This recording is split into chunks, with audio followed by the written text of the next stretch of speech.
નમસ્કાર મિત્રો, અગાઉના લેક્ચરની અંદર આપણે આઈયુપીસી નામકરણ સુધી આપણે ચર્ચા કરી છે। નેક્સ્ટ ટોપિક આપણે વાત કરીએ કે હેલો સંયોજનની બનાવટ અથવા તો આલ્કાઇલ હેલાઇડ સંયોજનની બનાવટ આપણે વાત કરીએ। તો એની અંદર ફર્સ્ટ આપણને પોઈન્ટ છે કે આલ્કેનમાંથી આલ્કાઇલ હેલાઇડ સંયોજનની બનાવટ આપણે કરીએ તો આલ્કેનની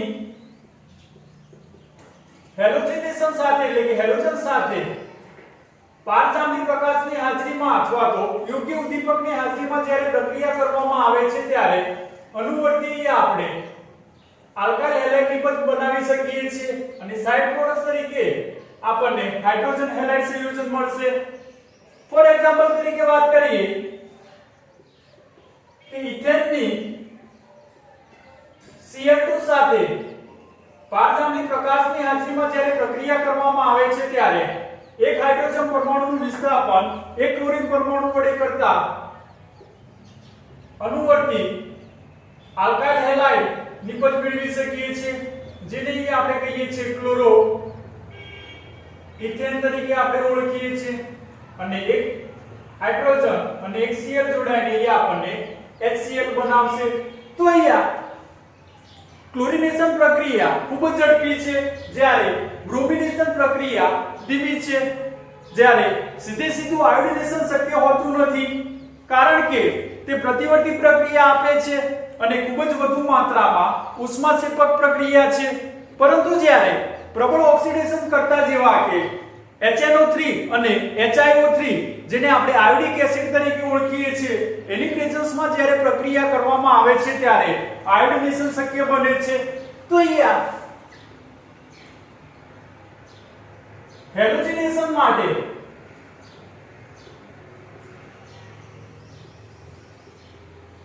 આલ્કેનની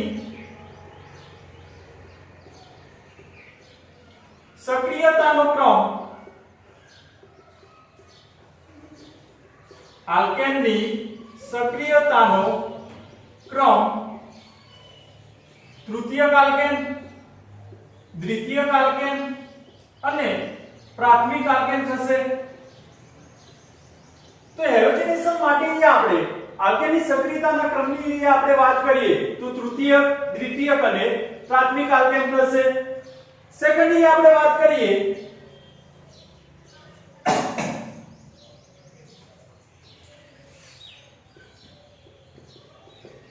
મુક્ત મૂલક દ્વારા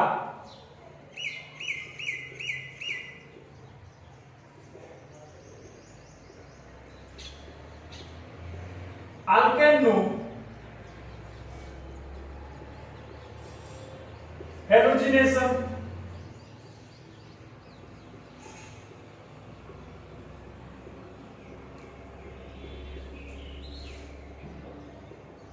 તો મુક્ત મૂલક પ્રક્રિયાની અંદર આપણે વાત કરીએ કે આલ્કેન કમ્પાઉન્ડ સ્ટાર્ટિંગ મટીરીયલ જે છે કે મિથેનનું આપણે ક્લોરીનેશન પારજામની પ્રકાશની હાજરીમાં જ્યારે કરવામાં આવે તો એક હાઇડ્રોજન પરમાણુનું વિસ્થાપન એક ક્લોરીન પરમાણુ વડે થશે અને આપણે ક્લોરો મિથેન નિપજ આપણે બનાવી શકીએ છીએ। એક હાઇડ્રોજન અને એક Cl જોડાઈને આપણને HCl દૂર થશે।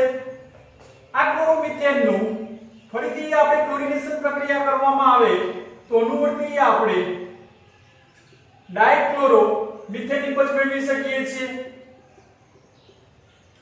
આનું ફરીથી આપણે ક્લોરીનેશન પ્રક્રિયા કરવામાં આવે તો CHCl3 કે જેને આપણે ટ્રાઇક્લોરોમિથેન કે જેને આપણે ક્લોરોફોર્મ તરીકે પણ આપણે ઓળખી શકીએ છીએ।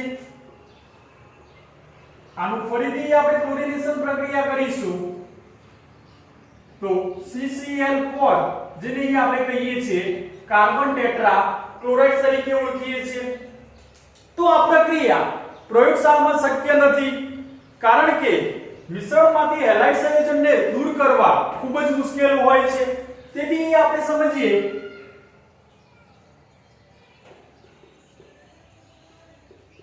કે પ્રોપેનની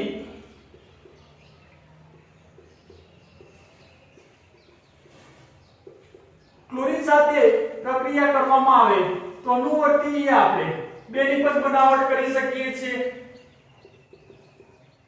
CH3CH2 CH2 Cl 1 chloro propane અને સેકન્ડ પ્રોબેબિલિટી મળશે CH3 CH Cl CH3 2 chloro propane અહીં આપણે બનાવટ કરી શકીએ છીએ તો 1 ક્લોરો જે પ્રોપેન છે કે જે આપણને 45% જે આપણને મળે છે અને 2 ક્લોરો પ્રોપેન કે જે આપણને 55% જે આપણને મળે છે એટલે કે વધુ પ્રમાણમાં એ આપણને મળે છે 2 ક્લોરો અને ઓછા પ્રમાણમાં જે છે કે 1 ક્લોરો પ્રોપેન મળે છે તો અહીંયા હેલોજનેશન માટે આપણે સક્રિયતાના ક્રમની આપણે વાત કરીએ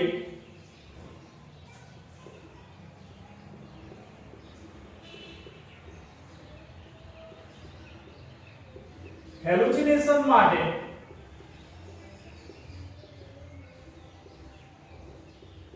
સક્રિયતાનો ક્રમ તો ફ્લોરીન ક્લોરીન બ્રોમિન અને આયોડીન થશે થર્ડ પોઈન્ટ ની આપણે વાત કરીએ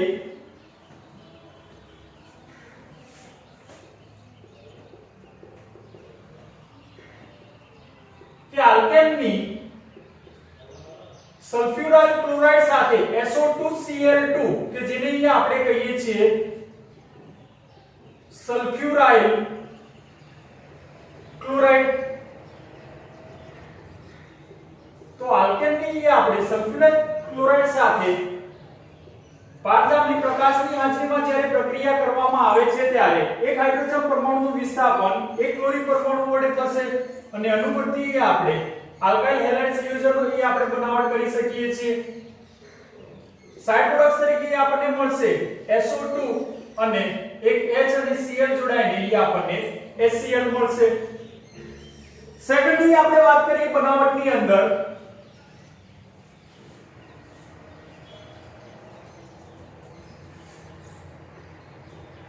આલ્કીન સંયોજનોમાંથી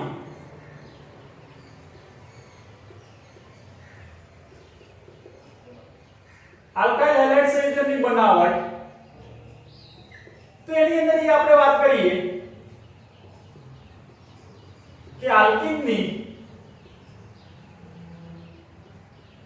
હેલોજન એસિડ સાથે આલ્કીનની હેલોજન એસિડ સાથે પ્રક્રિયા કરી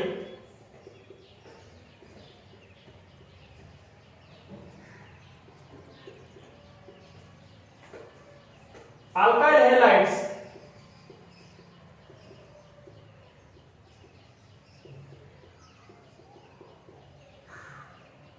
મળે છે તો આલ્કીનની જ્યારે આપણે હેલોજન એસિડ સાથે પ્રક્રિયા કરીએ છીએ ત્યારે અનુવર્તી આપણે આલ્કાઇલ હેલાઇડ સંયોજન મેળવી શકીએ છીએ તો હેલોજન એસિડ માટે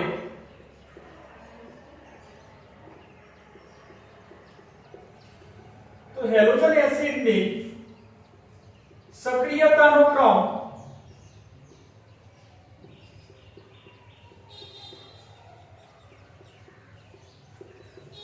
HI HBr HCl અને HF થશે ફોર એક્ઝામ્પલ તરીકે આપણે વાત કરીએ ઇથિનની આપણે હાઇડ્રોક્લોરિક એસિડ સાથે જ્યારે પ્રક્રિયા કરવામાં આવે છે ત્યારે કાર્બન કાર્બન બેટરીન જે ડબલ બોન્ડ એટલે કે પાઈ બોન્ડ છે બ્રેક થશે એક હાઇડ્રોજન આ કાર્બન સાથે અને એક ક્લોરીન પરમાણુ આ કાર્બન સાથે જોડાશે તો અનુવર્તી આપણને પ્રોડક્ટ મળશે CH3 single bond CH2 Cl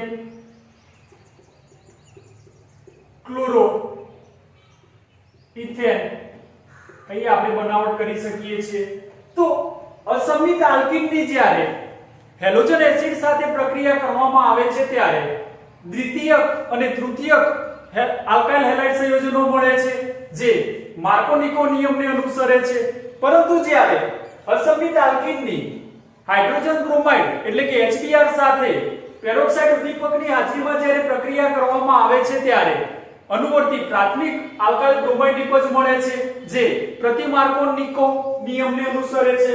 તો એના આપણે એક્ઝામ્પલની આપણે વાત કરીએ કે માર્કોનિકો નિયમ અને પ્રતિ માર્કોનિકો નિયમ એટલે શું. તો ફોર એક્ઝામ્પલ તરીકે આપણે વાત કરીએ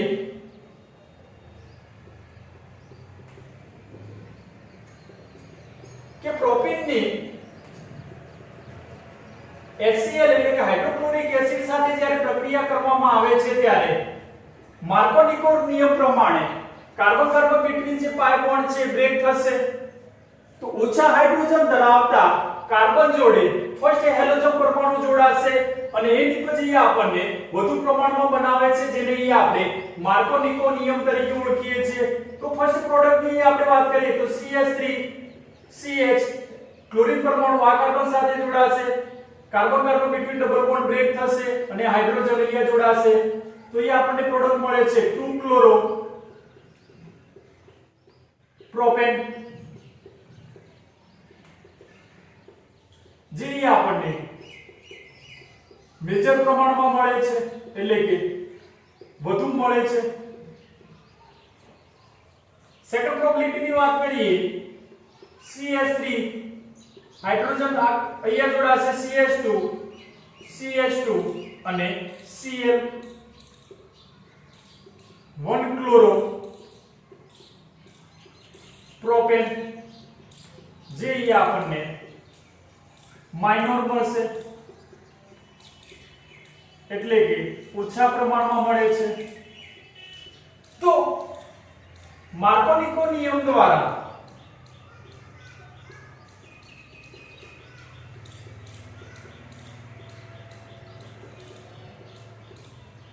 પ્રમાણે આપણને 2 ડિગ્રી પ્રોડક્ટ આપણને મળશે. એટલે કે અહીંયા યાદ રાખવું છે કે માર્કોનિકો જે નિયમ છે એના દ્વારા હંમેશા આપણને સેકન્ડરી આપણે નિપજ મેળવી શકીએ છીએ, જ્યારે પ્રતિ માર્કોનિકો નિયમ દ્વારા હંમેશા આપણે પ્રાઇમરી આપણે મેળવી શકીએ છીએ. તો સેકન્ડરી આપણે વાત કરીએ પ્રતિ માર્કોનિકો દ્વારા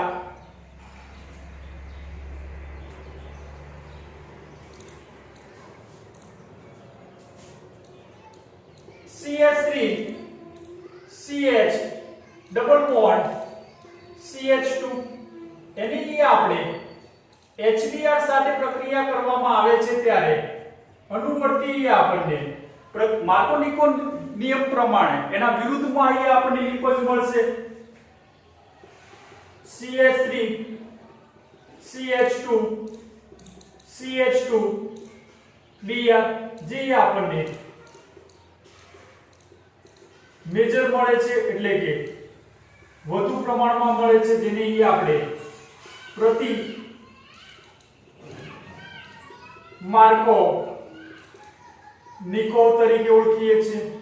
જ્યારે સેકન્ડ પ્રોબેબિલિટી આપણને મળશે CH3 CH Br CH3 2 bromo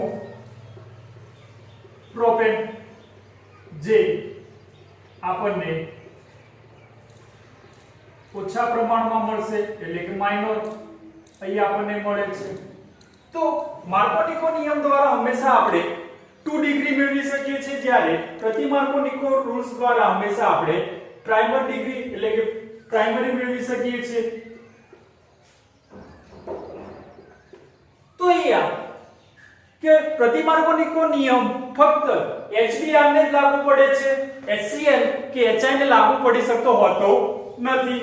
તો અહીંયા આપણે કાર્બોકેટાયનની સહાયતા માટેની આપણે વાત કરીએ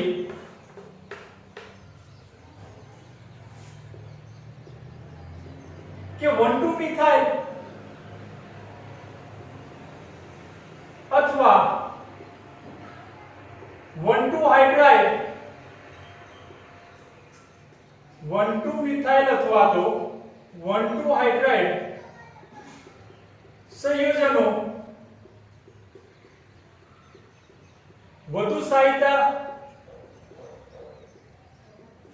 ધરાવે છે તેથી કાર્બોકેટાયનની સહાયતાનો ક્રમ કાર્બોકેટાયનની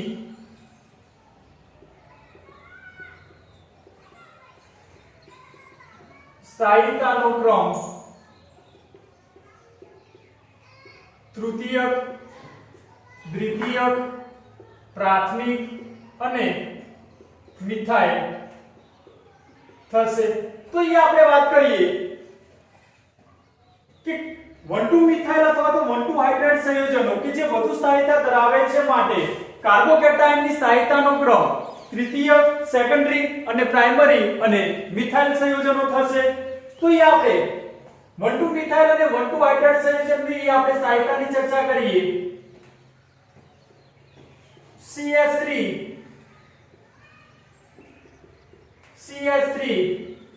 H CH double bond CH2. તો એ આપણને પ્રોડક્ટ એ આપણને આપેલી છે starting materials 3 methyl but 1 ene. એની અંદર એ આપણે પ્રોટોનનું એ આપણે ટ્રાન્સફર કરીએ તો ડબલ બોન્ડ જે છે એ આવશે તો આપણને અનુવર્તી પ્રોડક્ટ મળશે CH3 C CH3 H CH single bond CH3. તો આ કાર્બન ઉપર પોઝિટિવ ચાર્જ આવશે જેને આપણે કાર્બોકેટાયન્સ તરીકે ઓળખીએ છીએ. તો એ આપણે સેકન્ડરી કાર્બોકેટાયન આપણે મેળવી શકીએ છીએ. હવે આપણે 1,2 હાઇડ્રાઇડ વિસ્થાપન આપણે કરીએ તો આ હાઇડ્રોજન પરમાણુ જે છે એ અહીંયા જોડાઈ જશે તો આપણને એનું પરથી પ્રોડક્ટ મળશે CH3 C CH3 CH2 CH3. તો આ કાર્બન ઉપર પોઝિટિવ ચાર્જ આવશે જેને આપણે તૃતીયક કાર્બોકેટાયન્સ તરીકે આપણે ઓળખીએ છીએ. સેમ જ આપણે 1,2 મિથાઇલ હાઇડ્રાઇડ્સ ની અંદર આપણે વાત કરીએ